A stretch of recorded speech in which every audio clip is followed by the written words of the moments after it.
Chandigarh mayor को लेके अभी भी बवाल उबाल पर है। क्या यहां पर खेला हुबे हो रहा है, लेकिन इस बार चंडीगढ़ में। हमारे साथ इस वक्त बात करने के लिए सनी आलूवालिया। मामला सुप्रीम कोर्ट में भी चल रहा है। सर ये बताइए, ये क्या एक सेटबैक है? क्योंकि पहले तो आंकड़े ही नहीं थे बीजेपी के पास, अब तो आम आदमी पार्टी के 3 पार्षद चले जाते हैं, तो पूरा ही गेम बदल गया है। देखो, सबसे पहली बात तो क्लियर है कि जब तक तो उनके पास आंकड़े नहीं थे तो पहले इलेक्शन पोस्टपोन किया गया। उनके पास आंकड़े नहीं थे तो 8 वोटें इनवैलिड करेगी। तो सारी दुनिया के आगे देखा और सुप्रीम कोर्ट के चीफ जस्टिस जी ने बड़ी बात क्लियर करी कि किस हिसाब से कैमरे को देख देख के वो वहां पे टिक लगा रहे थे। और उन्होंने कहा कि मर्डर ऑफ डेमोक्रेसी हुआ है, और जिस हिसाब से मर्डर ऑफ डेमोक्रेसी हुआ है पूरे देश विदेश ने देखा। और उसके बाद इन्होंने एक और खून कर दिया। मैं कहता हूं इतनी लालचा, इतना कुछ करने के बावजूद उन्होंने 3 काउंसलर्स को खरीद फरोख्त करी, उनको धमकाया, डराया और अपने काबू में लेके गए। मैं समझता हूं कि देश के लिए एक 30 जनवरी कोई भूलेगा नहीं, और एक कल की तारीख जो 18 तारीख थी, 18 फरवरी, उसको फिर से याद किया जाएगा, क्योंकि एक बारी फिर से मर्डर हुआ डेमोक्रेसी का। संयोजित तौर पे जिस तरह से ऐसा लग रहा है कि मनोज सोनकर हैं, जो बीजेपी के मेयर भी रहे, उन्होंने इस्तीफा दिया। साथ में आप बताइए कि पूनम, नेहा और गुरशरण, इनके बारे में बताइए क्या हिस्ट्री है, और क्या आपको लगा कि क्या कोई हॉर्स ट्रेडिंग हुई है, हेरा फेरी हुई है?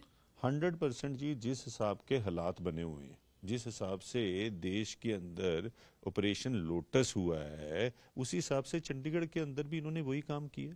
तो ये बातें बड़ी क्लियर हैं कि ये लोगों को कैसे डराते हैं या खरीदते हैं, वो सारी बातें क्लियर हैं। और पूनम जो उनसी है वो फर्स्ट टाइम काउंसलर बनी थी आम आदमी पार्टी की टिकट से। जो नेहा है वो फर्स्ट टाइम काउंसलर बनी थी आम आदमी पार्टी की। और तीसरे जो उनसे गुरचरणजीत काला जी थे, वो कांग्रेस की टिकट से काउंसलर बने।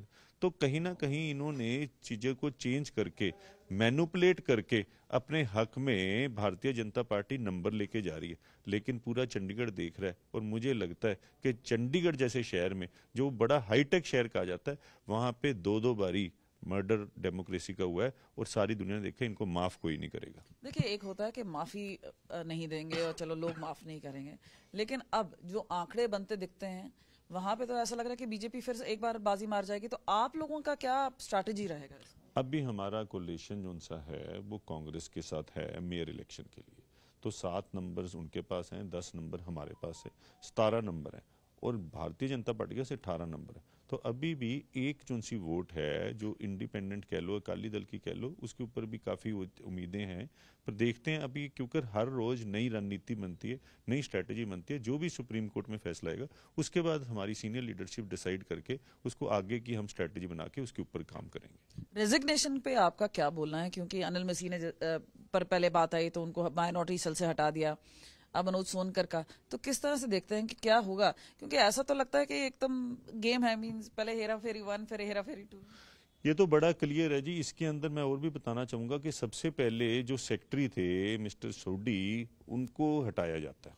उसके बाद नया ऑफिसर वहां पे लेके आ जाता है। अनिल मसीह बीमार हो जाते हैं, अनिल मसीह फिर अगली बार जो उनसा है वो कह लो इनवैलिड वोट कर देते हैं, और उसके बाद उनको जनरल सेक्रेटरी थे माइनॉरिटी विंग के, उनको वहां से हटा दिया जाता है। और तीसरी बात, जो मेयर के लिए चीफ मिनिस्टर हरियाणा और सारे बीजेपी के नेता मुबारकबाद दे रहे थे भी इंडिया की हार होगी, इंडिया की हार होगी, वो खुद ही रिजाइन कर गए। और वो रिजाइन क्यों कर गए? क्योंकि उनको पता था हमने गलत तरीके से बनाया, और सुप्रीम कोर्ट हमें इस चीज के ऊपर वो करेगा। उन्होंने खुद अपना रेजिग्नेशन दिया।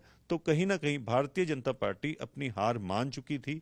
भारतीय जनता पार्टी की हेरा फेरी सारी दुनिया के आगे करी, और उन्होंने उसको प्रूफ भी कर दिया। प्रूफ कैसे किया? खुद रेजिग्नेशन देके प्रूफ कैसे दिया? खुद जो उनसे उनके अनिल मसीह थे, उनको भी उन्होंने भारतीय जनता पार्टी के अंदर मेन टीम के अंदर नहीं रखा। तो दांवपेच इस वक्त चल रहा है, और लेकिन सबसे बड़ी बात यह है कि अगला कदम क्या होगा। पूरा मामला सुप्रीम कोर्ट में है, अनिल मसीह पर बात हो रही है, लेकिन फिर से अब री इलेक्शन होता है तो ऐसा लग रहा है कि आंकड़े भाजपा के साथ हैं, और ये सारी जो बातें हैं जनता के सामने हो रही हैं। जनता ही तय करे कि इसका असली नतीजा क्या है, कौन जीत का हकदार है और कौन हार का। कैमरा पर्सन चांदीराम के साथ कमलजीत संधू।